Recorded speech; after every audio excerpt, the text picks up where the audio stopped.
s'agit de l'algèbre.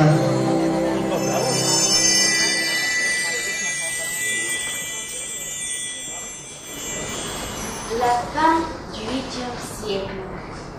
La maison de la sagesse à Bagdad héberge de nombreux savants qui traduisent des textes scientifiques et philosophiques grecs.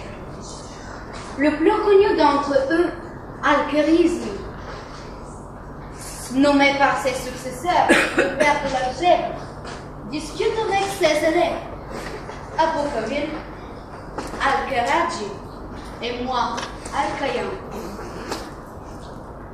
Et voilà mes élèves, une situation bien compliquée.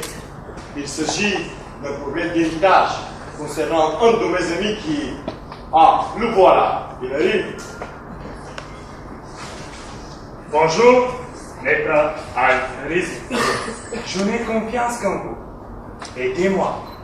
Bien que je sois mentionné dans le testament de mon père, ces 4 fils ne m'ont rien contribué. Quelle injustice! Mais moi, j'ai le testament. Écoutez. Je meurs et je laisse 4 fils, une sœur et un frère. Je fais une donation égale à la part de l'un de mes fils à ma sœur. Le quart de ce qui reste de ma fortune, je l'attribue à mon frère. Ah, vous voyez? Je suis bien mentionné. Merci de votre confiance, mon ami. Mais malheureusement, je n'ai que confirmer leur décision. Les 4 fils de votre frère et votre sœur reçoivent chacun un 5e de la fortune. De cette façon, vous n'avez rien à hériter. Ah non, je ne suis pas d'accord. Pas du tout. Attendez, je vais demander à mes élèves ce qu'ils en pensent. En ce que j'ai compris, ces 4 fils et sa sœur reçoivent des parties égales. Et donc, ça fait 5 parties. Et pour vous, monsieur, son frère, il reste un 4e de la fortune, diminué de ces 5 parties. Alors, la somme des 5 parties est la vôtre, dont toute la fortune. Votre partie est donc égale à toute la fortune diminuée des 5 parties de ces 4 fils et de votre sœur. C'est-à-dire un 4e du reste, qui est votre part, est égal au reste Et ce n'est possible que si le reste est égal au 0, Mais une 4e de 0, c'est bien 0, oui. oui, c'est ça.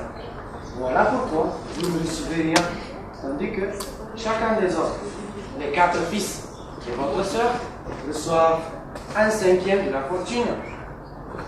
Ah non, ce n'est pas possible. Ce sont vos élèves qui se trompent dans ces raisonnements tant compliqués. Mais vous, maître Al-Khawarizmi, vous avez suggéré la même partie. Une 5e de la fortune pour chacun de mes neveux et ma sœur.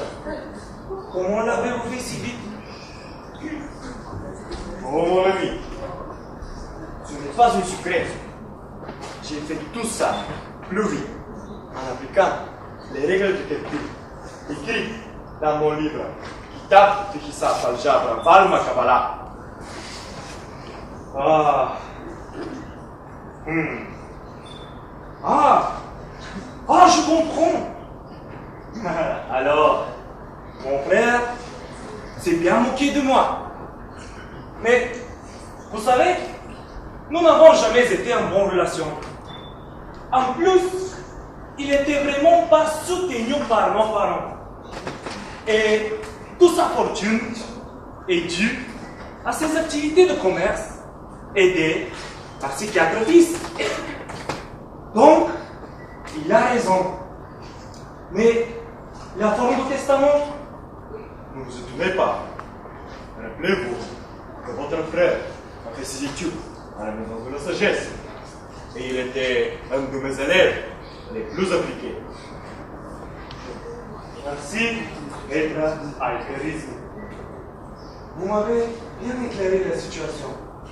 Je ne suis donc pas trompé par mes neveux et ma sœur.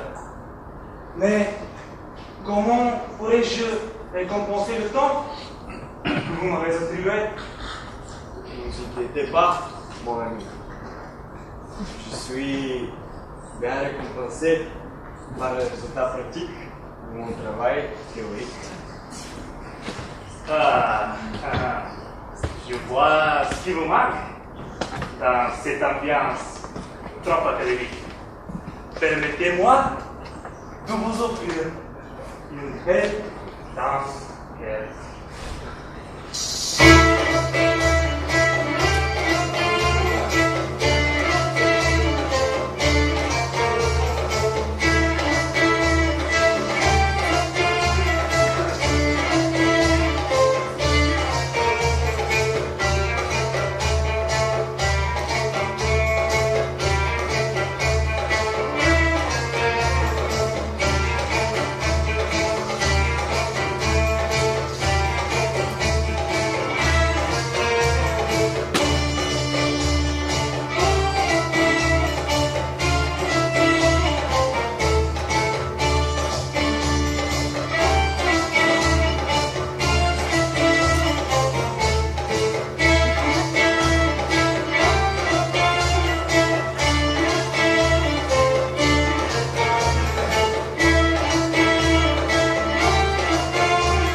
Quelle beauté!